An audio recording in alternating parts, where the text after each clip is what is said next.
It was a very intense experience. The producer that we had over there, he's a freelance journalist called Radu Chornachuk, great guy. He had made some introductions on our behalf and had started to develop a relationship with the people who live down in the sewers.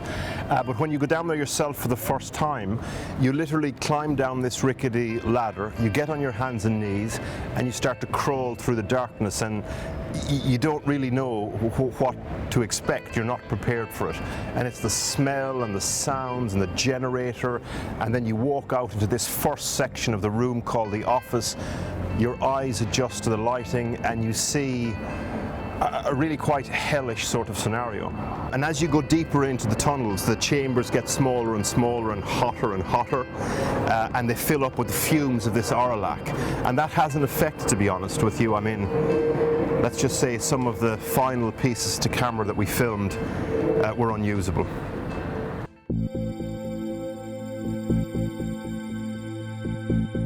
I suppose at a human level you felt claustrophobic, a little bit afraid, to be honest. But after a few minutes you realise you're sort of in these people's homes, and you saw these sort of flashes of familial affection and warmth amongst these drug addicts, which was quite moving in a strange way. But ultimately it was a desperately, desperately sad place to be.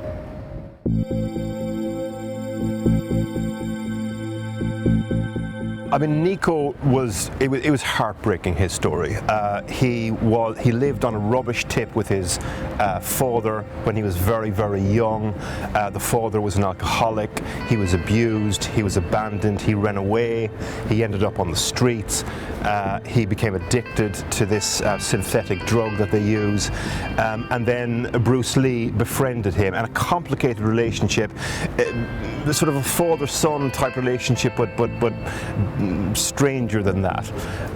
And he, of course, had become addicted to this Paraic, this silver metallic paint that he was sniffing a lot, you know. Especially when they came up above ground, they were obviously more nervous above ground on the surface, and they were pumping hard on this black bag full of metallic paint. But I mean, the poor kid, he looked 12, but he was in fact 17, so sort of stunted was his development by the drug taking.